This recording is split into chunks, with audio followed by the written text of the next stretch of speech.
வணக்கம். எல்ஜி பெருங்காயம், உண்மையான மனமும் சுவையும் வழங்கும் உண்மை வெல்லும்.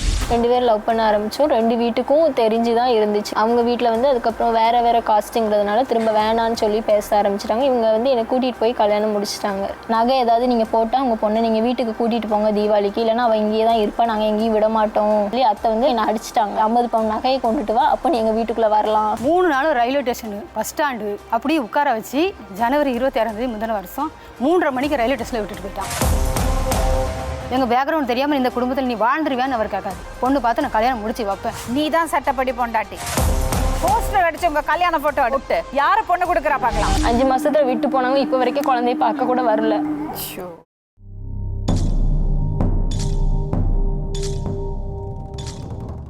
என்ன பேர் உங்களுக்கு? சொர்ணலட்சுமி. எங்கேருந்து வரீங்க? தென்காசி. என்ன வயசுமா உங்களுக்கு? 23. சொல்லுமா, என்னாச்சு? நானே ஹஸ்பண்ட் லவ் மேரேஜ் தான் பண்ணிக்கிட்டோம். காலேஜ் படிக்கும்போது தான் அவங்கள எனக்கு தெரியும். என்ன படிச்சமா நீ? நர்சிங் முடிச்சிருக்கேன். நர்சிங் ஹாஸ்பிட்டலில் ட்ரைனிங் பண்ணிகிட்டு இருக்கும்போது தான் தெரியும். 2 பேர் லவ் பண்ண ஆரம்பித்தோம். 2 வீட்டுக்கும் தெரிஞ்சு தான் இருந்துச்சு. கொஞ்ச நாள் போயிட்டு இருந்துச்சு. அவங்க வீட்டில் வந்து அதுக்கப்புறம் வேறு காஸ்ட்டுங்கிறதுனால திரும்ப வேணான்னு சொல்லி பேச ஆரம்பிச்சிட்டாங்க. இவங்க வந்து என்னை கூட்டிகிட்டு போய் கல்யாணம் முடிச்சிட்டாங்க.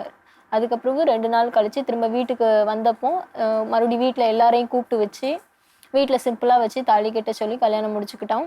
அவங்க சமுதாயத்துலேயும் கையெழுத்தெல்லாம் போட்டு எல்லாமே முடித்தோம். எங்கள் வீட்டில் இருந்து அம்மா, அப்பா, மாமா 3 பேர் மட்டும்தான் வந்திருந்தாங்க.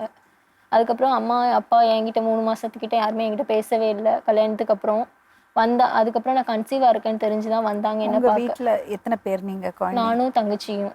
அப்பா அம்மா என்ன பண்ணுறாங்க? அப்பா வந்து சென்ட்ரிங் வேலை, அம்மா க்ளவுஸ் கம்பெனியில் வேலை பார்க்காங்க. அவரோட சைடில் அவங்க வீட்டில் வந்து இவங்க கேட்ரிங் முடிச்சிருக்காங்க. அவங்க அப்பா வந்து அக்காவோட ஹோட்டலில் வேலை பார்த்துட்ருக்காங்க. அவங்களோட அக்கா ஹோட்டலில். ஒரு அக்கா ஒரு தம்பி, அவ்வளோதான்? இல்லை, 2 அக்கா, இவங்க தம்பி லாஸ்ட் இவங்க தான். சரி, அப்புறம் அவங்க வீட்டில் வந்து அதுக்கப்புறம் சரின்னு சொல்லி ஏற்றுக்கிட்டாங்க. வீட்டில் இருந்தோம். கன்சீவாக இருக்குன்னு தெரிஞ்சு அவங்களோட 2வது அக்கா வந்து கொஞ்சம் பிரச்சனை பண்ணாங்க. இப்போ குழந்தை வேண்டான்னு சொல்லி கலைக்க சொல்லி பேசினாங்க. அவங்க ஏன் அப்படி சொல்கிறாங்க? அவங்களுக்கு வந்து ஒரு பையன் இருக்கான். அவன் பிறந்து 8 மாதம் இருக்கும். இன்னும் 4 மாதம் போனால் மொட்டை போடணும். இப்போ இவள் கன்சீவாக இருந்தால் என் பையனுக்கு நான் எப்படி மொட்டை போட முடியும்னு சொல்லி கலைக்க சொல்லி சொன்னாங்க. நான் அவங்க வந்து அது முடியாது அப்படின்னு நான் சொன்னேன். ஓ, நீங்கள் கன்சீவானா அவங்க மொட்டை போடக்கூடாதா? ஆமாம், தாய் மாமா ஒய்ஃப் கன்சீவாக இருந்தால் பையனுக்கு மொட்டை அடிக்க முடியாதுன்னு சொல்லி அதனால் கலைக்க சொன்னாங்க. முடியாதுன்னு சொன்னோம். அதுக்கப்புறவு எங்கள் அத்தை வந்து என்கிட்ட பேசினாங்க. பப்பாளி வேணால் வாங்கி தரேன், சாப்பிட. என் ஹஸ்பண்ட் கிட்ட சொல்ல வேண்டாம்னு சொல்லி சொன்னாங்க. அவங்ககிட்ட சொல்ல வேண்டாம், நீ வந்து சாப்பிடு, இல்லைன்னா நான் மாத்திரை ஏதாவது வாங்கி தரேன்னு சொல்லி சொன்னாங்க. நான் எதுவும் முடியாது, அவங்கள கேட்காம நான் எந்த முடிவும் நான் எடுக்க மாட்டேன் அப்படின்னு சொல்லி சொன்னதும் அவங்க அக்கா இவங்கெல்லாம் பேசியிருக்கதை இவங்க அங்கே திருப்பூரில் வேலை பார்த்துட்டு இருந்தாங்க. அவங்க அக்கா கடையில். அங்கே போனப்போ கேட்டிருப்பாங்க போல், இப்படி சொல்கிறாங்கன்னு சொல்லி இவங்க கிளம்பி வந்துட்டாங்க நைட்டு.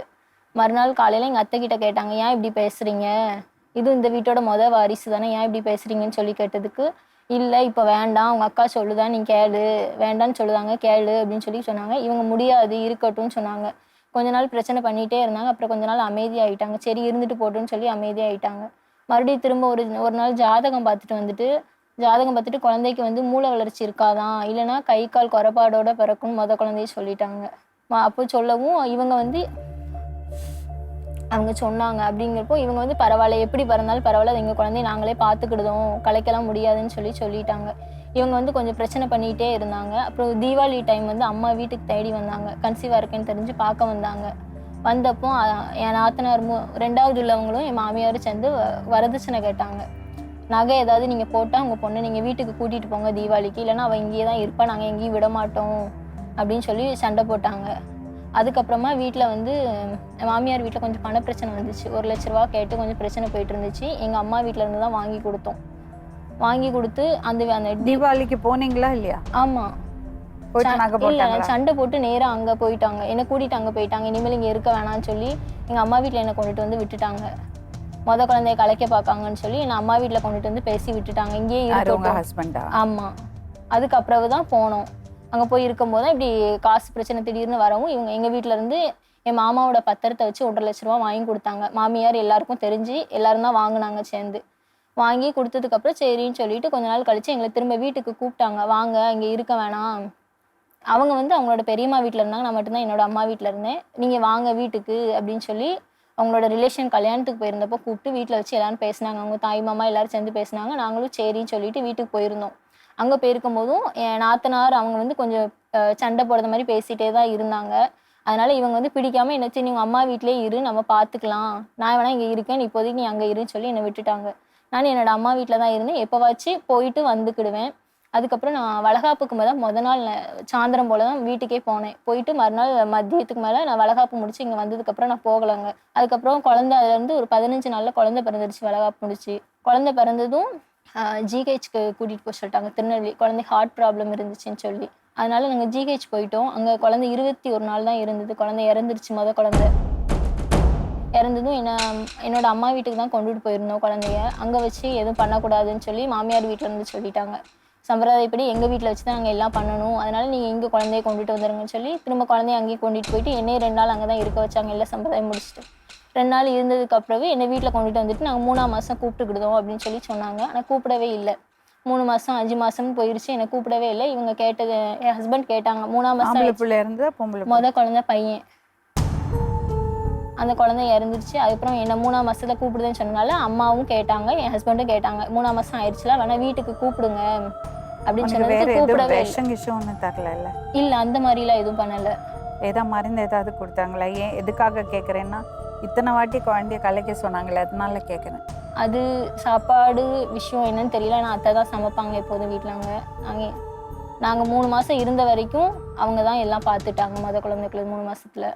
அதுக்கப்புறம் 3 மாதத்துக்கு கூப்பிடவே இல்லை. அதுக்கப்புறம் மறுபடியும் சரி 5 மாதத்தில் கூப்பிடுதுன்னு சொல்லி சொன்னாங்க. மாமனார் வந்து 5 மாதத்தில் கூப்பிட்டுக்கலாம், இருக்கட்டும் அப்படின்னு சொல்லிட்டாங்க. சரின்னு சொல்லி 5 மாதமும் ஆயிடுச்சு. கூப்பிடவே இல்லை. இவங்க வீட்டில் ஹஸ்பண்ட் வந்து கேட்டாங்க, எதுக்காண்டி கூப்பிட மாட்டேங்கிங்க, அவள் அங்கேயே இருக்கட்டும், அவள் அம்மா வீட்டோட இருக்கட்டும், அவள் இங்கே வர வேண்டாம், அவள் வீட்டோட அங்கேயே இருக்கட்டும், இதோட முடிச்சிருவோம் எல்லாத்தையும் அப்படின்னு சொல்லிட்டாங்க. இவங்க வந்து மாமியார். அதுக்கப்புறம் சரின்னு சொல்லி இவங்க வந்து கொஞ்சம் சண்டை போட்டு வீட்டிலேருந்து வெளியில் வந்துட்டாங்க. வந்துட்டு தனி வீடு பார்த்து போய் நாங்கள் இருந்தோம். 5 மாதம் முடிய போதில்ல, சரி 2 நாள் தான் இருந்துச்சுன்னு சொல்லிட்டு வீடு வேறு வீடு நாங்கள் செங்கோட்டையில் பார்த்து அம்மா வீட்டிலேருந்து ஒரு 1/2 மணி நேரம் 10 நிமிஷத்தில் போகிற மாதிரி வீடு அந்த இடத்துல பார்த்து இருந்தோம். ஒரு 3 மாதம் தான் நாங்கள் அங்கே இருந்திருப்போம். 2வது குழந்தை ஊருமா அது? செங்கோட்டை. அங்கே இருக்கும்போது 2வது குழந்தை நான் கன்சீவ் ஆயிருந்தேன் 45 நாள். அப்போ வந்து இவங்க வந்து வெளியூர் ஃபாரினில் வேலை பார்த்துட்டு இருந்தாங்க. அதனால பாஸ்போர்ட் வந்து அத்தைக்கிட்ட இருந்தனால பாஸ்போர்ட் கேட்டாங்க தர சொல்லி. இவங்க வந்து அவளை விட்டுட்டு வா, நாங்கள் பாஸ்போர்ட் கொடுக்கோம், உனக்கு நாங்களே ஏற்பாடு பண்ணி உன்னை அனுப்பிச்சி வைக்கும், நீ வந்துருன்னு சொல்லி கூப்பிட்டாங்க. அப்படின்னா எனக்கு பாஸ்போர்ட் வேணான்னு சொல்லி பேசிட்டு கொஞ்ச நாள் இவங்களும் விட்டுட்டாங்க. சரி வேலை எங்கேயாவது வேலைக்கு போய்க்கலான்னு சொல்லிட்டு அப்படியே விட்டுட்டாங்க. அதுக்கப்புறமா திரும்பவும் கேட்டாங்க. அவங்க அண்ணனை வச்சு கேட்டு பார்த்தாங்க. அப்பவும் தரல. அப்பவும் அதே பதில் தான், என்னை விட்டுட்டு வந்தாதான் நான் கொடுப்பேன் அப்படின்னு சொல்லிட்டாங்க. இவங்களும் சரின்னு சொல்லிட்டு அப்புறம் ஒரு நாள் நேரில் போய் பார்த்து பேச போயிருந்தாங்க. அத்தைக்கு போய் வீட்டில் போய் நேற்று பேசும்போது அவங்க வந்து பாஸ்போர்ட் வந்து என்கிட்ட இல்லை, உங்கள் அப்பா கிட்ட இருக்கு, நீ அங்கே போய் வாங்கிக்கோ, அவங்ககிட்ட ஃபோன் பேசிட்டு அவங்க வர சொன்னா போய் வாங்கிக்கோ, இல்லைன்னா எனக்கு தெரியாதுன்னு சொல்லிட்டாங்க. அதுக்கப்புறம் அவங்க அப்பா அவங்க கூட இல்லையா? அவங்க வந்து அக்கா வீட்டில் திருப்பூர்ல இருக்காங்க. அத்தை மட்டும்தான் இங்கே ஊரில் இருக்காங்க வடகரையில். அப்போ கேட்டதுக்கு அப்புறம் மாமனார்கிட்டே நாங்கள் கால் பண்ணி கேட்டோம். பாஸ்போர்ட் வந்து என்கிட்ட இப்போதைக்கு என்கிட்ட கேட்காத, அதை பற்றி பேசாத, அவளை விட்டுட்டு வரதா இருந்தால் பேச, இல்லைன்னா நீ அதை பற்றி எங்ககிட்ட பேசாதுன்னு சொல்லிட்டாங்க. பாஸ்போர்ட் எல்லாம் தரலைன்னா போலீஸ் கேஸ் போடலாம் தெரியுமா? நான் சொன்னேன், இல்லைன்னா அப்படியாவது பண்ணுவோன்னே. இவங்க வந்து அப்படி பண்ண வேண்டாம், அது நமக்கும் அசிங்கம் தான், அதனால வேணான்னு சொல்லிட்டாங்க. நான் பாஸ்போர்ட் இப்படியாவது வாங்குவோன்னே, அதையும் கேட்க மாட்டேன்னு சொல்லிட்டாங்க. அதனால் அவங்க பாஸ்போர்ட் திரும்ப கேட்டுகிட்டே இருந்தாங்க. மாமனாரை ஒரு நாள் கால் பண்ணி, உன்னோட பாஸ்போர்ட் வேணா இப்போவே வந்து வாங்கிட்டு போ, உன்னோட இஷ்டத்துக்கு வந்தால் நான் தரமாட்டேன், என் இஷ்டத்துக்கு நீ வா, நான் உனக்கு கொடுக்குறேன்னு கூப்பிட்டாங்க. இவங்களும் என்கிட்ட சொல்லிட்டு போனாங்க. போய் வாங்கிட்டு வரேன்னு சொன்னவங்க வரவே இல்லை. அதுக்கு முன்னாடி 21 நாள் கார்மெண்ட்ஸில் ஒழிச்சு வச்சுருந்தாங்க. இவங்களை கேட்டால் கடன் பிரச்சனை, அதனால அவங்களோட அக்கா வேலை பார்த்த கார்மெண்ட்ஸில் அந்த ஓனர்கிட்ட சொல்லி 21 நாள் நான் செங்கோட்டையிலே வச்சுருந்தாங்க எனக்கே தெரியாமல். இந்த பாஸ்போர்ட் வாங்க போனப்போ அதுக்கு முன்னாடியே கேட்டிருந்த டைம்லேயே. அப்போ வந்து நான் கேட்டேன், எதனால? எங்கள் அத்தைக்கிட்ட நான் கால் பண்ணி கேட்டேன், அத்தை இப்படி 2 நாள் ஆச்சு, அவங்க எங்கே போனாங்கன்னு தெரியல அப்படின்னு கேட்டேன். உங்களோட பாஸ்போர்ட் எதுவும் கேட்கறதுக்கு ஊருக்கு வந்தாங்களா அப்படின்னு கேட்டேன். அவங்க ஃப்ரெண்ட்ஸ் கிட்ட எல்லாருக்கிட்டையும் நான் கால் பண்ணி கேட்டேன். யாருக்குமே எங்களுக்கு தெரியலமா, 2-3 நாளாச்சு நாங்கள் அவங்க கிட்ட பேசி அப்படின்னு சொல்லிட்டாங்க. சரின்னு சொல்லிட்டு நான் எங்கள் அத்தைக்கிட்ட திரும்ப கால் பண்ணி, நான் அத்தை நான் போலீஸ் ஸ்டேஷன்லையாவது கம்ப்ளைண்ட் கொடுக்க 2-3 நாள் ஆயிடுச்சு, எங்கன்னு தெரியல, நானே எல்லாத்தையும் விசாரிச்சுட்டேன், எனக்கு தெரியல. ஆனால் என் அத்தை வந்து என் பையனை நீ தான் தொலைச்சிட்ட, எனக்கு கண்டுபிடிச்சி எப்படியும் நீ என்கிட்ட ஒப்படைச்சிட்டு உங்கள் அம்மா வீட்டில் நீ இருன்னு சொல்லிட்டாங்க. அதுக்கப்புறம் நான் போலீஸ் ஸ்டேஷனில் கம்ப்ளைண்ட் கொடுக்கணும் அத்தைக்கிட்ட நான் சொல்லவும், அன்னைக்கு நைட்டே எனக்கு கால் பண்ணிட்டாங்க. கார்மெண்ட்ஸ்லேருந்து அங்கேருந்து எனக்கு கால் பண்ணிட்டாங்க. கேட்டால் கான்ஃபரன்ஸ் கால் போட்டிருக்கோம், அவங்கக்கிட்ட நான் திருச்சியிலேருந்து நான் பேசுகிறேன் திருச்சியில் வந்து அவங்க பாஸ்போர்ட்டுக்கு வந்து எப்போதுமே அவங்க கிட்ட தான் அமௌண்ட் கொடுத்து போகிறதுனால அவங்க கிட்ட நான் காசு கேட்க வந்திருந்தேன், முன்னாடி கேட்டிருந்த காசை அப்படின்னு சொல்லிட்டாங்க. சரி நாங்களும் அதான் உண்மைன்னு நினச்சிட்டு விட்டுட்டோம். சரி வரட்டும்னு சொல்லிட்டேன். அப்போ 21 நாள் வரவே இல்லை. அதுக்கப்புறம் திரும்ப வந்தப்போ கேட்டோம், இப்படி இங்கே தானே நீங்கள் இருந்திருக்கீங்க, எதுக்காக போய் சொல்லிட்டு இருந்தீங்க? அப்போ எனக்கு கடன் பிரச்சனை இருக்குது, நான் என்ன செய்ய முடியும்? திரும்ப நான் என்ன பண்ணேன், என் வீட்டில் தான். எப்படி உங்களுக்கு தெரிஞ்சது அங்கே இருந்ததுன்னு? அம்மா கூட வேலை பார்த்தவங்க வந்து கார்மெண்ட்ஸில் வச்சு பார்த்துருக்காங்க, அவங்களும் சொல்லியிருக்காங்க. அப்புறம் அந்த கார்மெண்ட்ஸால் வந்து எங்ககிட்ட சொன்னாங்க. திரும்ப இவங்க வந்து வீட்டுக்கு வந்ததுக்கப்புறம் சொன்னாங்க, கால் பண்ணோம். என்னோட அம்மா வந்து எனக்கு பாத்திரம் எல்லாம் எடுத்து போட்டிருந்தாங்க 50,000க்கு. அந்த பாத்திரத்தை ஃபுல்லாக வந்து அந்த கார்மெண்ட்ஸில் பிறக்கி போட்டாங்க. வீடு காலி பண்ணிட்டோம், 3 மாசத்துல அந்த வீடு காலி பண்ணிட்டோம். செங்கோட்டையிலேருந்து காலி பண்ணிட்டு பாத்திரத்தெல்லாம் அங்கே போட்டுட்டு அவங்க அம்மா வீட்டுக்கு போயிட்டாங்க. அவங்க அக்கா திருப்பூரில் இருக்க வீட்டுக்கு கிளம்பி போயிட்டாங்க. இங்கே வரவே இல்லை. நான் கம்ப்ளைண்ட் கொடுத்து தான் பார்க்க வேண்டியதாக இருந்துச்சு. நான் அப்படி பாஸ்போர்ட் வாங்க போனாங்க, காணும்னு சொல்லி நான் வீட்லேயும் திரும்ப போய் கேட்டேன். அங்கே போய் பாஸ்போர்ட் வாங்கிட்டு அவன் கிளம்பி போயிட்டான், எங்ககிட்ட எதுக்கு கேட்க அப்படின்னு சொல்லி அத்தை வந்து நான் வீட்டில் போய் கேட்டதுக்கு என்னை அடிச்சிட்டாங்க. வயிற்றுல குழந்தை வந்து 4 மாதம். என்னை அடித்து கீழே தள்ளிட்டாங்க படியிலேருந்து.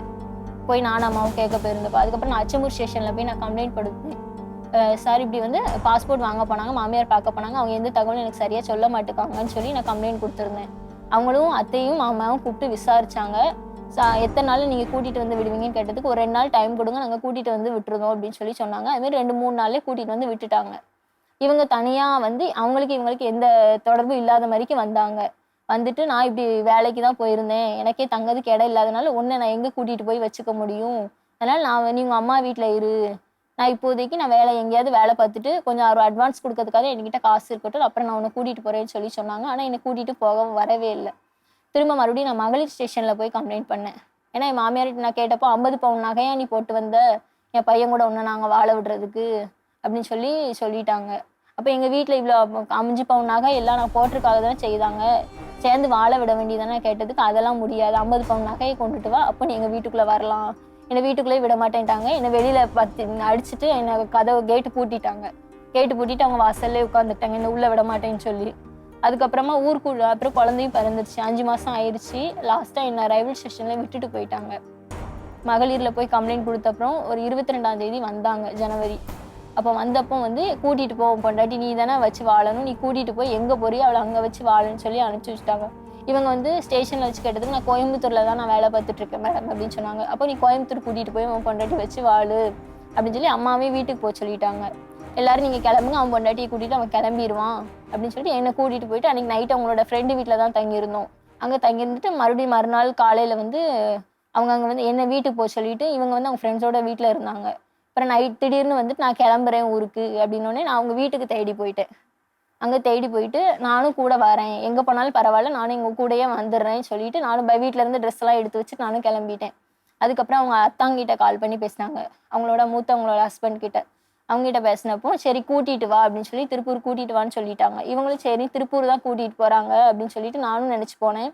ஃபர்ஸ்ட்டு திருப்பூர் கூட்டிகிட்டு போயிட்டு திருப்பூர் பஸ் ஸ்டாண்ட்லேயே காலையிலேருந்து நைட் ஃபுல்லாக அங்கேயே இருக்க வச்சாங்க. இப்போ ப்ரெக்னெண்ட்டா? ஆமாம், 5 மாதம் அங்கேயே ஃபுல்லாக இருக்க வச்சுட்டு மறுபடியும் அன்றைக்கி நைட் அங்கேருந்து நம்ம கோயம்புத்தூரில் நான் ஒரு இடத்துல வேலை பார்த்தேன், வா அங்கே கூட்டிகிட்டு போகிறேன்னு சொன்னாங்க. அங்கேயே போய் பஸ் ஸ்டாண்ட்லேயே உட்கார வச்சாங்க.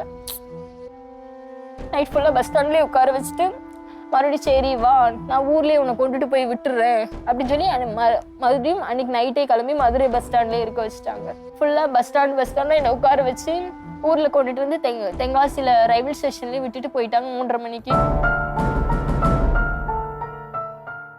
உங்ககிட்ட என்ன சொன்னார்?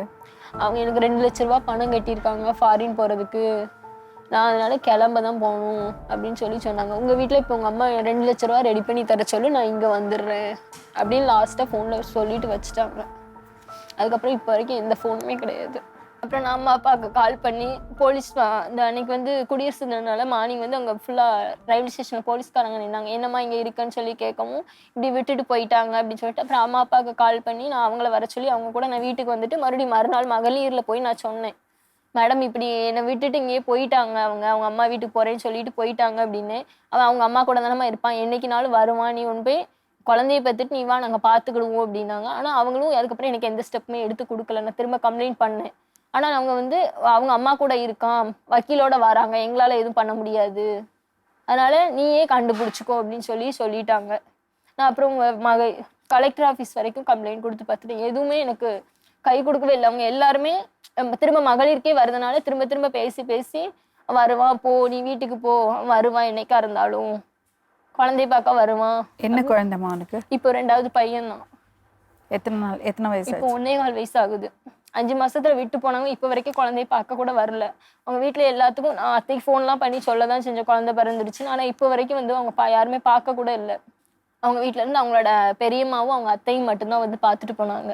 சரி திரும்ப திரும்ப நம்ம கம்ப்ளைண்ட் கொடுத்தா நம்ம மேல அவங்களுக்கு கோவம் தான் வருதுன்னு சொல்லிட்டு நான் கம்ப்ளைண்ட் கொடுக்க வேணாம்னு சொல்லிட்டு ஊர்க்கூட்டம் நாட்டாமை போய் பார்த்தோம்.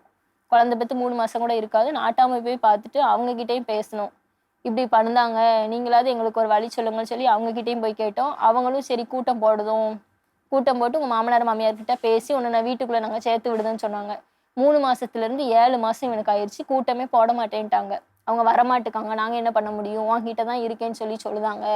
பையனை நீ கூட்டிட்டு போயிட்டு இப்போ அவங்க கிட்ட கேட்டா எப்படிங்காங்க. என்கிட்ட இல்லை, அவங்க கூட்டிட்டு போயிட்டாங்க, யாருமே நம்ப மாட்டுக்காங்க, என்கிட்ட தான் இருக்காங்கன்னு சொல்லியிருந்தாங்க ஊர்ல கேட்டாலும்.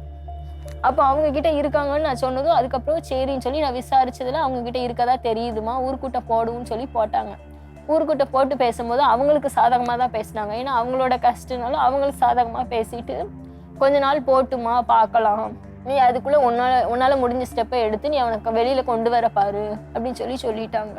எனக்கு என்ன பண்ணனு இப்போ வரைக்கும் தெரியல. திரும்ப இப்போ ஒரு 4-5 மாசத்துக்கு முன்னாடி கூட நான் போய் போலீஸ் ஸ்டேஷன்ல போய் கம்ப்ளைண்ட் கொடுத்தேன். கம்ப்ளைண்ட் கொடுத்தப்பவும் அவங்க எடுக்கல. வக்கீல் நான் சரி நம்ம தனியா போனாதான் இது பண்றாங்கன்னு சொல்லி கஷ்டம்தான் இருந்தாலும் வக்கீல் எப்படியாச்சும் நம்ம கூட்டிட்டு போவோம்னு சொல்லி நாங்க வக்கீலையும் ஏற்பாடு பண்ணி கூட்டிட்டு போனோம். வக்கீலும் சொல்லிட்டாங்க அவங்க வரமாட்டுக்காங்கம்மா, அவங்க வந்து அவங்க லாயரை வச்சு பேசிக்கிறாங்க, அவங்க யாருமே நேர்ல வர தயாரா இல்லை, அதனால உன்னோட கேஸை எடுக்க மாட்டுக்காங்க அப்படின்னு சொல்லி படிச்சு முடிச்சியா? முடிச்சிட்டேன், நர்சிங் முடிச்சிருக்கேன். வேலைக்கு போறியா? இல்லை, குழந்தை இப்போ இதுக்கு அம்மா அப்பா தான் என்னை பார்த்துக்கிறாங்க. அம்மா அப்பாட்ட விட்டுட்டு வேலைக்கு போக முடியாதா? இல்லை, இப்போது 1.25 வயசு தானே ஆகுது. அவங்க யார்கிட்டயும் இருக்க மாட்டார் ரொம்ப நேரம். இப்போதைக்கு வீட்டில இருந்து ஏதாவது என்னால் படிக்க முடிஞ்சிச்சு, ஏதாவது படிக்கலான்ட்டு தான் இருக்கேன். ஆனால் இந்த பிரச்சனைக்கு எனக்கு ஒரு முடிவு வேணும்ல மேடம். குழந்தைய கூட பார்க்க வர விடாம வச்சிருக்காங்க. இவ்வளோ தைரியமா இருந்த ஆம்பளை எப்படி இப்படியானா? என்ன அந்த பாஸ்போர்ட் வாங்க போன இடத்துல என்ன ஆச்சுன்னே தெரியல. அதுலேருந்து என்கிட்ட சரியா அவங்க பேசுறதும் கிடையாது. அவங்க வீட்லேயே தான் இருக்காங்க. அவங்க திருப்பூர் வரைக்கும் நான் அவங்கள தேடி போனேன் வயிற்றுல 5 மாச குழந்தையோட. இப்போ யார் வந்திருக்காங்க அவங்க கூட? என் கூட அம்மா அப்பா மாமாலாம் வந்திருக்காங்க.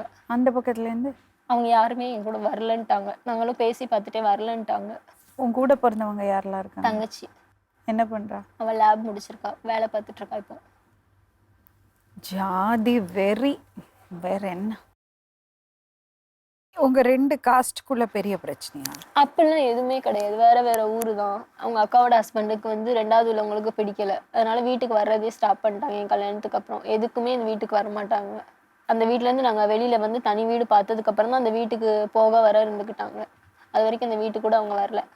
அதனால எங்கள் அத்தை சத்தம் போட்டுட்டே இருப்பாங்க, உங்களால தானே என் மருமவன் இப்போ வீட்டுக்கு வர்றதே கிடையாது அப்படின்னு சொல்லி. லவ் பண்ணறது எல்லாம் உங்ககிட்ட எல்லாம் தைரியமாக தான் இருந்தார்? அவங்க வீட்லேயுமே தெரியும். லவ் பண்ணி 1 மாதம் கூட அவங்க வீட்டில் சொல்லிட்டாங்க. வீட்டில் சொல்லி அப்போம்லாம் சரின்னு தான் சொன்னாங்க. அதுக்கப்புறமும் எங்கள் வீட்டில் வந்து கேட்டாங்க. அவங்க அக்காவும் அவங்கள 2வது உள்ளவங்களும் இவங்களும் வந்து சேர்ந்து பேசினாங்க.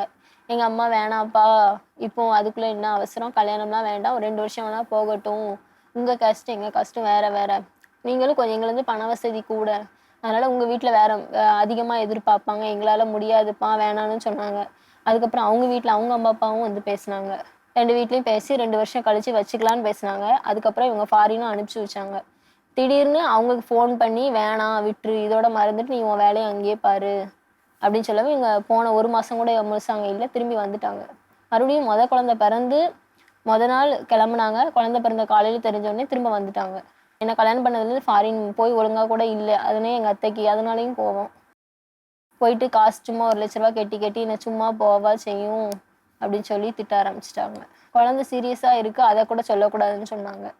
ஐக்ரோனில் வச்சுருக்கோம் குழந்தைக்கு, 3 நாள் ஆச்சு, குழந்தைய காட்டவே இல்லை. என்னன்னு கேட்டால் டாக்டர்ஸும் சரியாக பதில் சொல்லலை. அதனால சரின்னு சொல்லி இவங்க கிட்ட நான் சொன்னேன், டாக்டர் பார்க்க விடலை, என்னன்னு ஒன்றும் சொல்லலை அப்படின்னு. இவங்க திரும்பி கிளம்பி வந்துட்டாங்க. போய் இருந்தவங்க 3 நாளே கிளம்பி ரிட்டன் வந்துட்டாங்க. கத்தாரில் இருந்தவங்க. ஏன் நீ சொன்னேன்னு சொல்லி எங்கள் அத்தை என்கிட்ட சண்டை போட்டாங்க.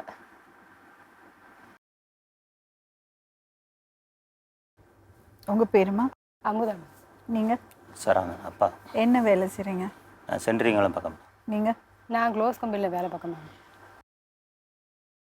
என்னம்மா இது? மேம் அவங்க லவ் பண்ணதுன்னு சொன்னாங்க. வீட்லேயும் வந்து பொண்ணுன்னு கேட்டாங்க. அவங்க அக்காவும் அந்த பையனை வந்து கேட்டாங்க. சரின்ட்டு நாங்கள் ஒரு 2 வருஷம் டைம் கேட்டாங்க. அவங்க அப்பா அம்மாவும் எங்கள் 2 பேரையும் கூப்பிட்டு பேசினாங்க. பேசிட்டு 2 வருஷம் ஆகட்டும்னு சொன்னாங்க. அதுக்குள்ளே இவங்க அவசரப்பட்டு கல்யாணத்தை முடிச்சிட்டாங்க.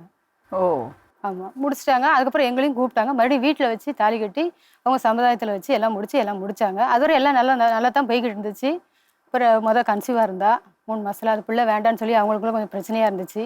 அந்த பையன் ஆனால் பிள்ளை எனக்கு வேணும்னு சொல்லிட்டு நாங்கள் ஆனால் 3 மாதம் நாங்கள் பேசிக்கிடவே இல்லை. அதோட சரி நாங்கள் கல்யாணத்தன்னைக்கு தாலி கட்டினதோடு நாங்கள் வந்துட்டோம். அதுக்கப்புறம் அந்த பையனா ஃபோன் போட்டு ஏக்கா இது மாதிரி அபார்ஷன் பண்ணுன்னு சொல்லுதாங்க. நான் கொண்டு வந்து விடுதேன், நீங்கள் பார்த்துக்கோங்கன்னு சொல்லி சொன்னான். அப்படின்ட்டு கொண்டு வந்து விட்டவன் மேம் அதுலேருந்து அவள் இங்கே தான் இருக்கா. அதிகமான நாள் என் வீட்டில் தான் இருக்கா. நான் தான் பார்த்துக்கிட்டேன். அங்கே கொஞ்சம் கொஞ்சம் போக வர ஃபங்க்ஷனுக்கெல்லாம் போக வர அப்படி தான் இருந்துக்கிட்டு இருக்கா. இன்னொரு வர அப்படி தான் இருக்கா. ஆனால் குழந்தை பிறந்து சீமந்துக்கு முதல் நாள் தான் கொண்டு போய் விட்டோம். மறுநாள் சீமந்தம் கழிச்சு கூப்பிட்டு வந்துட்டோம். டெலிவரியில் குழந்தை இறந்து போச்சு. 21 நாள் இருந்தால் பையன் இறந்துட்டான். அதுக்கப்புறம் இருந்து அவங்க கூப்பிடவே இல்லை. 2 நாள் மட்டும் பையனுக்கு சடங்கு பண்ணணும், அதனால் இவளையும் கூட்டிகிட்டு போனாங்க. கூட்டிகிட்டு போனவங்க மறுபடியும் வந்து இவளை பார்க்கவும் இல்லை, யாருமே எதுவுமே செய்யலை. 2வது நாள் கொண்டு விட்டாங்க. விட்டதுலேருந்து வந்து கூப்பிடவும் இல்லை, ஒன்றும் இல்லை. அந்த பையனும் கூப்பிட சொல்லி ஏமா போய் கூட்டிகிட்டு வான்னு சொன்னால் அவங்க கேட்க மாட்டேன்ட்டாங்க. அவள் வேண்டாம், அவள் என்ன ஒன்றும் இல்லாமல் வந்தவ தானே, அதனால் அவள் அப்படியே அவங்க அம்மா வீட்டோட இருக்கட்டும் நாங்கள் சொல்லுற பொண்ணுக்கு பேசி முடிச்சு நீ கல்யாணத்தை முடிக்கணும் அப்படின்னு சொன்னாங்க. அந்த பையன் வெளிநாட்டுக்கு போகிறதா இருந்தது. பாஸ்போர்ட் அவங்க அப்பா வாங்கி வச்சுக்கிட்டாரு. அதையுமே அவங்க கொடுக்கல. இவளை விட்டுட்டு வந்தால் கொடுக்கன்னு சொல்ல டார்கெட் தான் அவங்களுக்குள்ள அதிகமாக இருந்துச்சு. அப்புறம் குழந்தை பிறந்து 5 மாதம் ஆயிடுச்சு. அந்த பையன் சொல்லிக்கிட்டே இருந்தான். அவங்க கூப்பிட்றதாக்கில் இல்லவே இல்லை. அதுக்கப்புறம் அவங்களாவே தனியாக வீடு பார்த்து இருந்தாங்க. எங்கள் ஏரியாலேருந்து ஒரு 10 ரூபா பஸ் பேரில் இருந்தாங்க. அப்புறம் 2வது பையன் கன்சீவ் ஆனான். 45 நாளில் 2 பேரும் தான் செக்கப் போயிட்டு வந்தாங்க கவர்மெண்ட் ஹாஸ்பிட்டலில் செங்கோட்டையில். போயிட்டு வந்தவன் அதுக்கப்புறம் நான் முத பையன் இருக்கும்போது வெளிநாடு போனான், கத்தார் போனான். அது பணம் நான் வாங்கலை, போய் வாங்க போகிறோம்னு சொல்லிட்டு போனோம் மேடம். அதுக்கப்புறம் வரவே இல்லை. 45 நாளில் விட்டுட்டு போயிட்டான். நாங்களும் கம்ப்ளைண்ட் கொடுத்து அவங்ககிட்ட கேட்டோம். என்னையும் இவளையும் அடிச்சிட்டாங்க அவங்க அம்மா. எங்கள் 2 பேரும் அடிச்சிட்டாங்க. அப்போ அந்த பையன் வயதில் 3 மாதம் தான். இப்படி பிரச்சனைகள் ஆகி 5 மாதம் ஆகிட்டு மேம். போலீஸ் ஸ்டேஷன் விடாம அலைஞ்சிட்டோம். நானும் இவ்வளோ தான் அலைஞ்சிக்கிட்டே இருந்தோம். 5 மாதம் ஆயிடுச்சு. 5 மாதம் அந்த 3 மாதமாக அவங்க அம்மா அவங்க அப்பா தான் கூட்டிகிட்டு வந்து விட்டாங்க அந்த பையனை. அவங்க அக்கா மாப்பிள்ளைலாம் ரொம்ப மிரட்டுதாங்க. எங்கள் பேக்ரவுண்ட் தெரியாமல் நீ எப்படி இந்த வீட்டில் வாழுவ, ஒன்றை வாழ விட மாட்டோம்னு தான் அவங்க சொன்னாங்க. ஆரம்பமே அப்படி தான் சொன்னாங்க. இப்பவும் இந்த பிரச்சனை எல்லாம் வரும்போதுமே அவங்க இப்படி தான் சொன்னாங்க, நீ வாழ மாட்டேன் கூட. கடைசியாக மகளிரில் வயத்தில் 5 மாதங்கும் போதுமே அவங்க பேசி அனுப்பிச்சி வச்சாங்க. ஏம்மா நீ ரொம்ப ஏண்டு பிடிக்காத மகான்னு, அவன் வேண்டு தானே கல்யாணம் முடிச்சிருக்கான், விட்டுருமான்னு சொல்லி என்னையும் வீட்டுக்கு போக சொல்லிட்டாங்க. நைட் 10 மணி இருக்கும். நானும் வந்துட்டேன். இவங்க 2 பேரும் போயிட்டாங்க. திருப்பூர் கூட்டு போகிறோம்னு சொல்லி கூப்பிட்டு போயிருக்காங்க. 3 நாளும் ரயில்வே ஸ்டேஷனு பஸ் ஸ்டாண்டு அப்படியே உட்கார வச்சு ஜனவரி 26 முந்தின வருஷம் 3:30 மணிக்கு ரயில்வே ஸ்டேஷனில் விட்டுட்டு போயிட்டான். இவன் கையில் ஃபோனு இல்லை, ஒன்றுமே கிடையாது. அதுக்கப்புறம் அங்கேருந்து போலீஸ்காரங்க கேட்டிருக்காங்க. ஜனவரி 26 கொடியரசு தினம் வரையா அவங்க கேட்டிருக்காங்க, என்னம்மா இங்கே நிற்க, என் வீட்டுக்காரர் விட்டுட்டு போயிட்டாரு. அப்புறம் 3:30 மணிக்கு எங்களுக்கு ஃபோன் போட்டால் ஒரு ஆட்டோ பிடிச்சி நாங்கள் போய் கூட்டிகிட்டு வந்தோம். மறுநாள் மயிலில் போய் நாங்கள் சொன்னோம், குழந்தை பெற்றவனவர் பார்த்துக்கலாம், நீ போம்மா, பிள்ளை வேற இறந்து போச்சு, ரொம்ப டென்ஷனை ஏற்றிக்கிடாத, அவன் என்னைக்குனாலும் உன் புருஷன் தான் வருவான்னு சொல்லி அவங்களும் அனுப்பிச்சி வச்சுட்டாங்க. எல்லா பக்கம் எங்களுக்கு இதான் பதில், அவன் வருவான், உனக்கு தான் புருஷன், அவன் யார் கூட இருந்தாலும் அவன் உனக்கு தான் புருஷன் வருவான், நீ வீட்டுக்கு போன்னு சொல்லி அனுப்பிச்சி வச்சிருக்காங்க. கல்யாணம் பண்ணதை ரெஜிஸ்டர் பண்ணியிருக்கீங்க? அவங்க சமுதாயத்தில் பண்ணியிருக்காங்க மேம். ஃபோட்டோலாம் இருக்கா? கல்யாண ஃபோட்டோலாம் இருக்கு.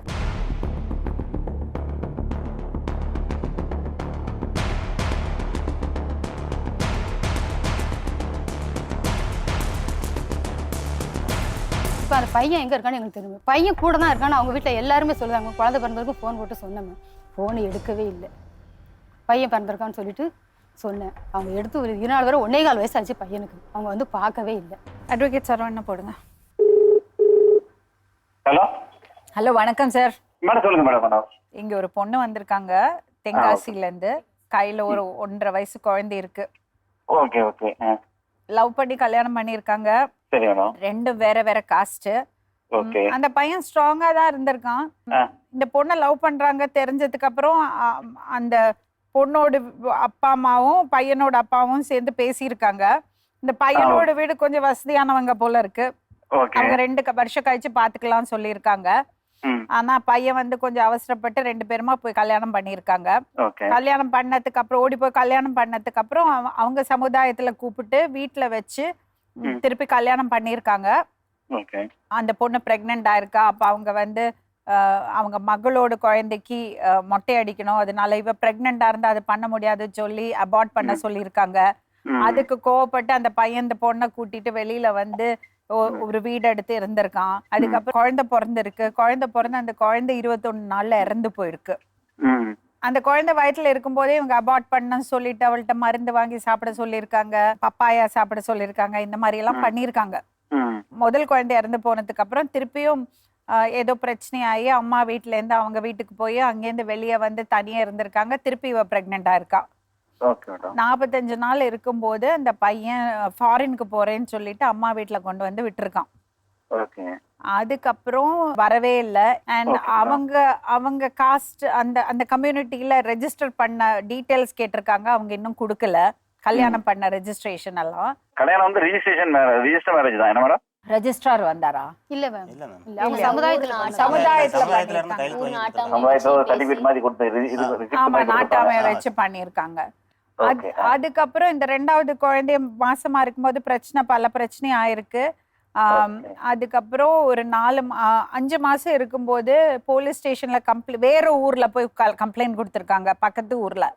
ஓகே. அப்ப அவங்க அந்த பையனை எப்படியோ வர வச்சு ஃபைனலி அவதான் உன் பொண்டாட்டி, நீ தான் கூட்டிட்டு போனோன்னு சொல்லி கூட அனுப்பிச்சிருக்காங்க. அப்பா அம்மாவையும் போக சொல்லியிருக்காங்க. இந்த பையனோட அப்பா அம்மாவே நீ அவங்க கூட வரமாட்டான், பொண்ணு கூட தான் வாழ்வான்னு சொல்லி அனுப்பிச்சு விட்டுருக்காங்க. ஓகே. இந்த பையன் இந்த பொண்ணை திருப்பூருக்கு அங்க இங்கெல்லாம் கூட்டிட்டு போய் பஸ் ஸ்டாண்ட்லயும் ரயில்வே ஸ்டேஷன்லயும் 3 நாள் இப்படி ஒவ்வொரு இடத்துலயும் உட்கார வச்சு ஃபைனலி தென்காசியில காலையில 3:30 மணிக்கு ரயில்வே ஸ்டேஷன்ல விட்டுட்டு ஒரு ஃபோனும் இல்லாம எதுவும் இல்லாம விட்டுட்டு போயிட்டானாம். ஓ, சரி, சரி, இது சரி. ஜான்வரி 26க்கு நடந்திருக்கு. தட் இஸ் 2024ல. ஓகே. அதுக்கப்புறம் அவ குழந்தை மாசமா இதுல போய் சொன்னப்போ, போலீஸ் ஸ்டேஷன்ல போய் சொன்னப்போ, நீ இப்போ டென்ஷன் ஆகாதே, முதல் குழந்தைய இறந்து போயிடுச்சு, அதனால இந்த டெலிவரி ஆகட்டும், அதுக்கப்புறம் பார்த்துக்கலாம் சொல்லியிருக்காங்க. இவங்க டெலிவரி ஆகி குழந்தை பிறந்தப்பறம் அவங்க வீட்டில் சொல்லியிருக்காங்க, யாரும் வந்து பார்க்கல. இப்போ குழந்தைக்கு 1.25 வயசாச்சு, இன்னும் அந்த பையன் வந்து பார்க்கவே இல்லை. நிறைய வாட்டி கேட்டா அவன் எங்க கூட இல்ல, அவன் ஃபாரின்ல இருக்கான்னு சொல்றாங்களாம். அன்னைக்கு அந்த ஜான்வரி 26th நைட் அந்த பொண்ணை ரயில்வே ஸ்டேஷன்ல விட்டுட்டு போன பையன்தான். இது வரைக்கும் அந்த பொண்ணை பையனை அவங்க பார்க்கவே இல்லை. ஓகே. ஒரு செக்ஷன் இருக்கு இல்லையா சார், அதை ஃபைல் பண்ணா, என்னோட ஹஸ்பண்ட காணோன்னு ஃபைல் பண்ணா போலீஸ் அது வந்து ரிட் பெட்டிஷன் ஃபைல் பண்ணலாம். அதாவது ஹைபியஸ் கார்பஸ்ம்பாங்க, ஆட்கொணர்விக்கு மனுங்கிறது. ஓகே. அதாவது வந்து இப்ப இந்த லிமிட்லாம் வந்து திருநெல்வேலி தென்காசி மாவட்டத்தில் நடக்குதா, எந்த மாவட்டத்தில் நடக்குது மேடம்? இந்த பொண்ணுக்கு லிமிட் எந்த ஏரியாவில் இருக்காங்க, எந்த மாவட்டத்தில் இருக்காங்க? தென்காசி. தென்காசினா உயர்நீதிமன்றம் வந்து தமிழ்நாட்டுல 2 உயர்நீதிமன்றம் இருக்கு. ஒன்னு வந்து சென்னை உயர்நீதிமன்றம், இன்னொன்னு மதுரை உயர்நீதிமன்றம். இது மதுரை உயர்நீதிமன்றத்தோட எல்லைக்குள்ள வருது. அதனால மதுரை உயர்நீதிமன்றத்துல இந்த வழக்கை தாக்கல் செஞ்சு ஹஸ்பண்ட கண்டுபிடிச்சு தரணும்னு சொன்னா ஆட்கொணர்வுக்கு மனு கொண்டு வந்தா உடனே அந்த காவல்துறையும் மாவட்ட காவல்துறை கண்காணிப்பாளரும் மாவட்ட ஆட்சித்தலைவர் தான் அதுக்கு பொறுப்பு. அவங்களே கொண்டு வந்து அந்த இவங்களை வந்து நீதிமன்றத்துக்கு கொண்டு நிப்பாட்டிடுவாங்க. அதுக்கு பிறகு நம்ம ஃபர்தரா அதுவும் மூவ் பண்ணிக்கலாம். அதற்கு முன்பாக வந்து என்ன செய்யணும்னா, இவங்க வந்து அந்த காவல் நிலையத்தை போய் என் கணவரை கண்டுபிடிச்சு தரணும்னு சொல்லி காவல் நிலையத்திலையும் அவங்க எல்லைக்கு உட்பட்ட காவல் நிலையத்திலையும் அந்த எல்லைக்கு உட்பட்ட டிஸ்ட்ரிக்ட் மாவட்ட காவல்துறை கண்காணிப்பாளர் அதாவது எஸ்பி கிட்டையும் ஒரு மனு கொடுக்கணும். என்னை கான்டாக்ட் பண்ண சொல்லுங்க, நான் அதுக்கு ஒரு வழிவகையில் நான் ஏற்பாடு பண்ணி கொடுத்துறேன். சரி, அது மூலமா நம்ம ரிட் பெட்டிஷன் ஃபைல் பண்ணி. Thank you sir, thank you so much. புரிஞ்சுதாம்மா? ஹலோ, மிஸ்டர் லக்ஷ்மணன் பேசுறீங்களா? ஆமா லட்சுமணா. நான் கலைஞர் டிவில இருந்து லக்ஷ்மி ராமகிருஷ்ணன் பேசுறேங்க. சொல்லுங்க. உங்க பையன் எங்கங்க? பையன் அவர்கிட்ட ஒப்படைச்சான் போலீஸ் ஸ்டேஷன் வச்சு. என்னங்க? தென்காசி மதுரை ஸ்டேஷன் வச்சு அவர்கிட்ட ஒப்படைச்ச பையனை. ஓ, பையன் உங்க மருமக கூட தான் இருக்காரா? மருமக கூட தான் ஒப்படைச்ச போலீஸ் ஸ்டேஷன் வச்சு. அதுக்கப்புறம் அவர் எங்க இருக்காருன்னு உங்களுக்கு தெரியாது? எங்க இருக்காருன்னு எங்களுக்கு தெரியாது. எங்கிட்ட டார்ச்சர் பண்ணிக்கிட்டு தான் நாங்க என்ன பண்ணுறது? நீங்க அவரோட பாஸ்போர்ட் கொடுக்க மாட்டேன்னு சொல்லி ரொம்ப நாள் வச்சிருந்தீங்களாமே? பாஸ்போர்ட் இல்ல, உண்டான கடமெல்லாம் எல்லாம் கடத்தை ஏற்றி வச்சுட்டு ஏன் வேலையில் பண்ணா எப்படி கொடுக்கணும்? பாஸ்போர்ட் வந்தான் பாஸ்போர்ட்டை கொடுக்க மாரியா ஸ்டேஷன்ல வச்சு ஒப்படைச்சிட்டு வந்தாச்சு. போலீஸ் ஸ்டேஷன்ல ஒப்படைச்சிட்டீங்க? ஆமா. அப்போ உங்க பையன் உங்க வீட்டுல இல்ல? இல்ல, நம்ம கூட கிடையாது. சொர்ணலட்சுமி கூட பையன் இல்ல. அப்ப பையனை காணோம்னு அவ கம்ப்ளைண்ட் கொடுத்து ஹை கோர்ட்ல ரிட் பெட்டிஷன் கொடுக்க போறா. சரிங்களா? சரி, கொடுக்கட்டும்.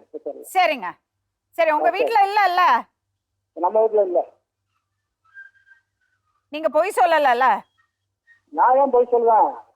சரிங்க, சரிங்க, பாத்துக்கலாங்க. ரொம்ப நன்றி. இந்த பொண்ணுகிட்ட ஒப்படைச்சிட்டு போயிட்டோம்னு சொல்றாங்க. இந்த பொண்ணு பையன் இல்ல சொல்றாங்க. பல தடவை அவங்கள காண்டாக்ட் பண்ணியிருக்காங்க. அப்போ பெத்தவங்க வந்து பையனை காணமேன்னு ஒரு ஆதங்கம் இருக்காதா? தேட மாட்டாங்களா? இதுவரைக்கும் அந்த ஸ்டெப் எடுத்த மாதிரிக்கு அவங்க தெரியல மேடம். மேடம் கம்ப்ளைண்ட் கொடுக்க நாங்கள் கூப்பிடுதோம் மேம். இப்போ வாங்க 2 பேரும் கொடுப்போம். எங்ககிட்டயும் இல்லை உங்ககிட்டயும் இல்லை, வாங்க கம்ப்ளைண்ட். நாங்கள் வர முடியாது, எங்களால எங்கேயும் வர முடியாது. உனக்கு நீ போலீஸ் ஸ்டேஷன்ல கண்டுபிடிச்சா போய் நீ பழக்கம், நீ போ வாழ்ந்துக்கோ, அப்படின்னு. அவனை கண்டுபிடிச்சு உன்னால வாழ முடியும்னா நீ வாழ்ந்துக்கோ வாழ்ந்துக்கோ அப்படிங்காங்க அவங்க மாமியார். அவ அக்கா மாப்பிள்ளையுமே அப்படிதான் சொல்றாங்க. எங்க பேக்ரவுண்ட் தெரியாம இந்த குடும்பத்தில் நீ வாழ்ந்துருவியான்னு அவர் கேட்காரு. நான் நினைச்ச மாதிரி என் மாப்பிள்ளைக்கு பொண்ணு பார்த்து நான் கல்யாணம் முடிச்சு வைப்பேன் அப்படின்னு சொல்றான். எதுக்கு அவன் உனக்கு அப்படி உன்னை மதிக்காம தூக்கி போட்ட அவன் எதுக்கு உனக்கு? நீ தான் சட்டப்படி பொண்டாட்டி. உனக்கு திருமணம் ஆயிருக்கிறது, நீ பொண்டாட்டி இருக்க, நீ குழந்தை இருக்கு, இன்னொரு திருமணம் பண்ண முடியாதவன். போஸ்டர் எடுத்து ஓட்டு ஊரு பூரா யார பொண்ணு கொடுக்கறா பார்க்கலாம். நல்லா படிச்சு முன்னுக்கு வந்து நல்லா இருந்திருக்கலாம்ல. எதுக்கு இந்த சொன்னேன் மேம், அவசரம்? நான் 2 வருஷம் டயர் இருக்கலாமா, நீ வேலையை பாருமா அப்படின்னு எவ்வளவோ சொன்னேன் மேம் அந்த பையனை பார்த்துட்டு. ஆனா அந்த பையன் அவன் அக்காவை கூட்டிட்டு 3 திருப்பம் வந்து பொண்ணு கேட்டான் மேம். 2 வருஷமே வீட்டில் நாங்கள் இருக்கும்போது தான் வந்து கேட்டான் மேம். நானே கல்யாணம் முடிச்சுக்கிட்டேன், நீங்க அடுத்த சாதிலாம் நீங்க எதுவுமே பார்க்காதீங்க. அந்த அக்கா பேர் என்னது? முத்துச்செல்வி. குழந்தை பிறந்து 3 மாசத்துல கூட அவங்க அக்கா விட்டு தூக்கிட்டு போனேன் மேம். உன் தம்பி எங்க இருக்கா நீ சொல்லு. பிள்ளைய போட்டிருக்கோம், பிள்ளைய தூக்கவே மாட்டேன்ட்டா. ஊர்க்கூட்டம் போட சொன்னாங்க. ஊர்க்கூட்டம் போட்டு நாங்கள் மாசமா இருக்கையிலேயே பேசியிருந்தோம். நாங்கள் அதை பற்றி இது கல்யாணத்துக்குள்ளது எல்லாம் தேவைப்படுது எனக்குன்னு சொல்லி நாங்கள் பேசியிருந்தோம். நாங்கள் அடுத்த ஸ்டெப் எடுக்கணும்ல மேம். இப்படி நான் இருக்க முடியாதுல்ல. அவளுக்கு வாழ்க்கைன்னு ஒன்று இருக்கல மேம். 23 வயசு தான் ஆகுது மேம் அவளுக்கு. 3 வருஷம் அவள் வாழ்க்கைலாம் வாழவே இல்லை மேம். மொத்தத்தில் அவள் இங்கே கல்யாணம் முடியாத மாதிரி என் வீட்லேயே தான் மேம் இருந்திருக்கா. 23 வயசுலாம் வயசாமா? எவ்வளோ நல்லா இருந்திருக்கலாம். படிச்சு வேலைக்கு போய் அப்பா அம்மாவை பார்த்துருக்கலாம்ல. தயவு செஞ்சு இந்த மாதிரி தவறுகள் பண்ணாதீங்க. பார்த்தீங்களா எப்படி ஆளையறாங்க? மனசாட்சியே இல்லையா? நிஜமா கேட்குறேன். ஒரு பொண்ணோட வாழ்க்கையை எப்படி சீரழிச்சிட்டு ஜாலியா இல்லை, எங்க பையன் எங்க கூட இல்லைன்னு மனசாட்சியே இல்லாம சொல்றாரு. 2 பொம்பளை பசங்க அவங்க வீட்லயும் இல்லை. எப்படி தூங்க முடியும் நிம்மதியா? ஜாதி அப்படி ஒரு பிரச்சனையா? ஏன் ரத்தம் வேற வேற கலர்லயா ஓடுறது? எவ்வளோ நாளைக்கு தான் இந்த ஜாதியை வச்சு அழுதுட்டு உட்காந்துருப்பீங்க? அவங்க வீட்டு வாரிசு தானே இவகிட்ட இருக்கு. கொஞ்சமாவது தோணாது நம்ம வீட்டு குழந்தை இப்படி அப்பா இல்லாம இருக்கேன்னு தோணாது? மாமியார் ஒரு பொண்ணு தான், நாத்தனார் ஒரு பொண்ணு தான், யோசிக்க மாட்டாங்க? வீட்டில் இருக்கிறது பெண்கள் தான் இதுக்கு ரொம்பவே காரணமா இருக்காங்க. அதுதான் ரொம்ப வருத்தப்படக்கூடிய விஷயம். பெண் சுதந்திரம், பெண் உரிமை எல்லாம் ஓகே. ஆனா குழந்தைய வச்சுட்டு இப்படி கண்ணுல இருந்து தண்ணி ஒழுக்கிட்டு யாரோ உட்காந்துருக்காங்க. முட்டா பசங்க மறுபடியும் தப்பு பண்றாங்க. தைரியமா அவனுக்கு இன்னொரு கல்யாணம் பண்ணி வைப்பேன்னு தானே சொல்றாங்க அவங்க. அந்த ஊர்ல இருக்கிறவங்க, அந்த தெருவில் இருக்கிறவங்க எல்லாம் கேள்வி கேட்கணும். தலையை வெளியே காமிக்க முடியக்கூடாது. இப்படி ஒரு பொண்ணோட வாழ்க்கையை கெடுத்துட்டு அவளுக்கு ஒரு குழந்தைய கொடுத்துட்டு என்னடா பண்றேன்னு கேட்கணும்.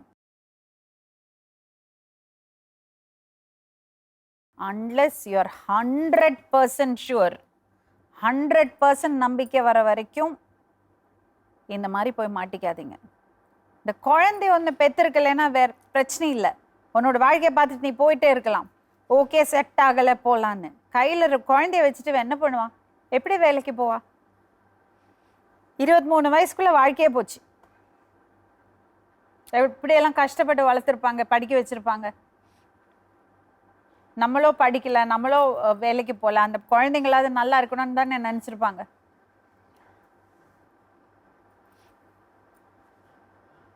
பெரியவங்க யாரும் இல்லையா அந்த ஊர்ல? அவங்க ஜாதி ஜனத்துல பெரியவங்கள்லாம் இல்லையா? ஏன் என் ஜாதி மூச்சு விட்ட காத்தை தான் நானும் மூச்சு விடுவேன்னு சொல்லலாமே, பிரிக்கலாமே. பேசிக் ஹியூமன் குவாலிட்டி என்னது? ஒருத்தருக்கு ஒரு அநியாயம் நடக்கிறதுன்னா அது நமக்கு ரத்தம் கொதிக்க வேண்டாம்? இல்லைன்னா நம்ம எல்லாம் என்ன மனுஷங்க?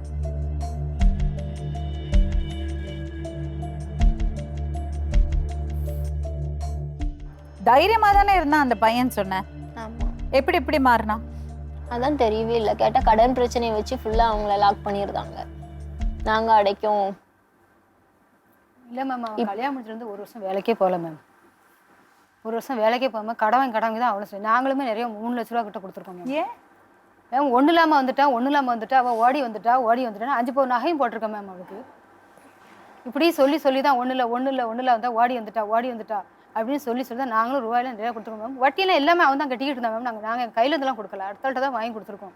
வட்டி எல்லாமே அவன் தான் மேம் கட்டிக்கிட்டு இருந்தான். ஆனால் இடப்பட்ட இந்த 2 வருஷத்துல என்ன ஆச்சுன்னே தெரியல. வேலைக்கே போகல வேலைக்கு போகல மேடம். ஏகப்பட்ட ரூபா கொடுக்க அந்த வேண்டியது. கடத்தெல்லாம் அடைக்கிறதுக்கு தான் அவன் பாஸ்போர்ட் கேட்டுக்கிட்டு இருந்தான். அவளை விட்டுட்டு வந்தா அவனுக்கு தரம் தான் அவர் சொன்னார். வீட்டில் உட்காந்து அவனே ஸ்பீக்கரில் போட்டு பேசின மேம். நானும் இருக்கேன், இவங்களும் இருக்காங்க. அவளை விட்டுட்டு வா, உனக்கு பாஸ்போர்ட் உடனே தரேன். பணமும் 2 லட்ச ரூபா கேட்டுதேன். இப்போ கடைசியாக அப்படி தான் பேசினான் ஃபோனில். அவளை ரயில்வே ஸ்டேஷனில் விட்டுட்டு போனதுக்கு அப்புறமும் எங்கள் அம்மா 2 லட்ச ரூபா. சொந்தத்தில் யாராவது பொண்ணு இருக்கா? என்னன்னு தெரியல மேடம். அவங்க அக்கா தான் பார்த்துக்கிட்டதுக்காக தகவல். கடங்காரங்க ஃபுல்லாக காலையில் 7 மணிக்கு எங்கள் வீட்டுக்கு வந்துடுவாங்க மேம். நான் 8 மணிக்கு வேலைக்கு போகணும். டைம் எல்லாம் சொல்லி அனுப்பிச்சி வச்சுருந்தாங்க மேம் என் வீட்டுக்கு. 8 மணிக்கு வேலைக்கு போயிடுவாங்க, நீங்கள் 7 மணிக்கு போங்கன்னு அவங்க வாங்கின கடத்துக்கு ஃபுல்லாக எங்கள் வீட்டுக்கு அனுப்பிச்சி வச்சுட்டாங்க மேம். அவன் அந்த 21 நாள் காணாமல் போனான்.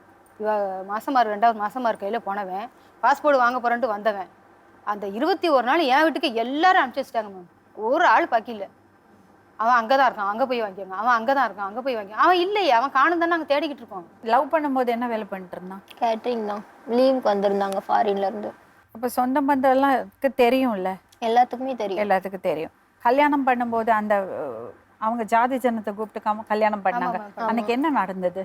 அவங்க எங்களை கூப்பிட்டுருந்தாங்க மேம். அவங்க நாட்டாமையிலேருந்து எல்லாருமே இருந்தாங்க. நான் நாட்டாமையிட்ட தான் போய் சொன்னேன். அவங்க கூட பிறந்தவங்க போயிட்டாலுமே நீங்க எல்லாரும் கூப்பிட்டு எல்லாருமே வீட்டில் உள்ள எல்லாரையும் கூப்பிட்டு தான் முடிச்சாங்க. கூப்பிட்டு தானே முடிச்சிங்க.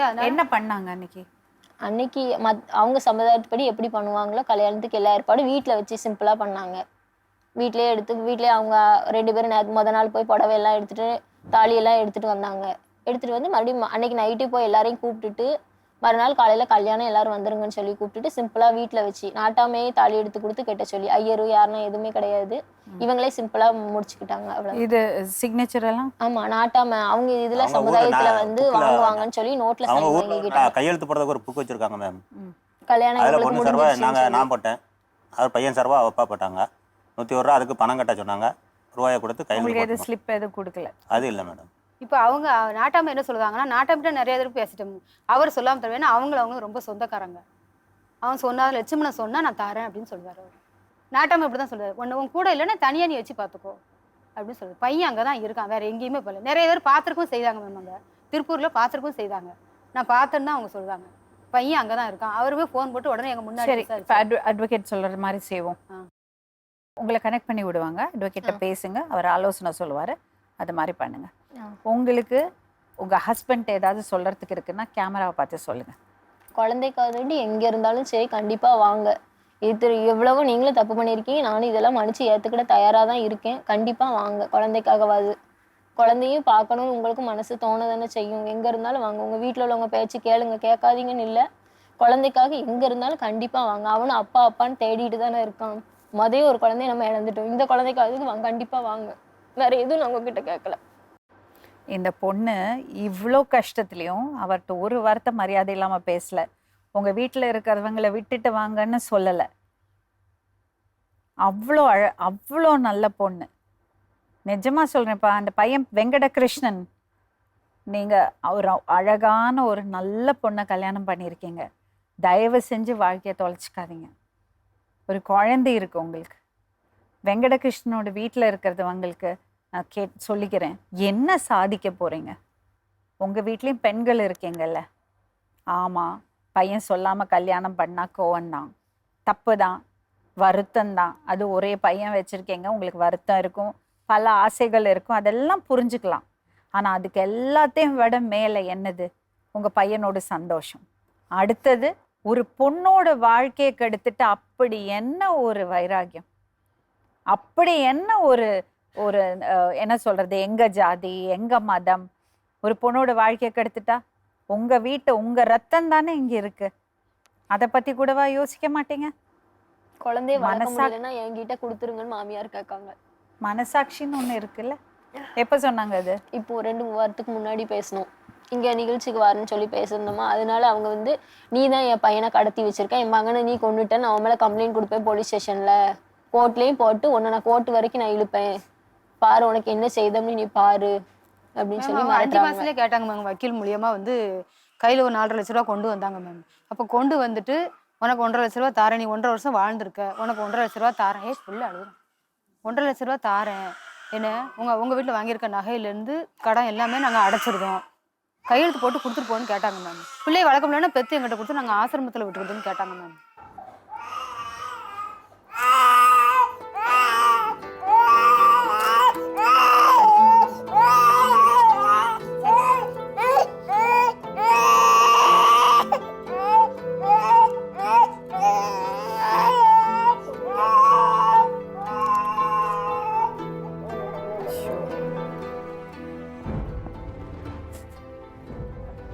உங்க வீட்டுல உங்க அரவணைப்போட அழகா வாழ வேண்டிய குழந்தை இப்படி அலைய விடுறீங்களே. வெங்கடகிருஷ்ணன் அவ சொல்ற மாதிரி ஒரு குழந்தை போயிடுச்சு, இந்த குழந்தைய பார்க்காமையா இருக்க முடியும்? எப்படி மனசு வருது?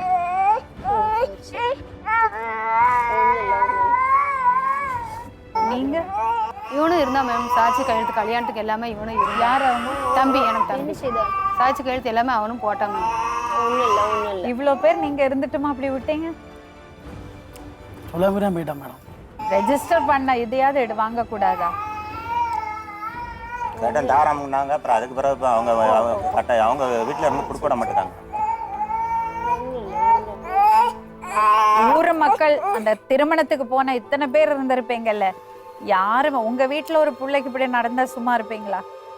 பாருங்க, அந்த சின்ன புள்ள அந்த குழந்தைய வச்சுட்டு எவ்வளவு கஷ்டப்படுறது. உங்க ஊரு பொண்ணு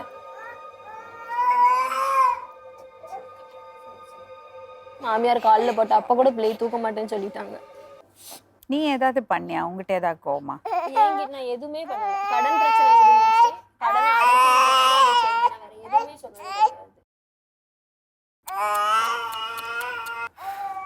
அட்வொகேட் சரவணன் சொன்ன மாதிரி ப்ரொசீட் பண்ணுங்க. அவர்கிட்ட பேசிட்டு ஆலோசனை கேட்டு அவர் என்ன சொல்றாரோ அது படி செய்யுங்க. ஓகே, மீண்டும் இன்னொரு உண்மை சம்பவத்துடன் உங்களை சந்திக்கும் வரை நன்றி.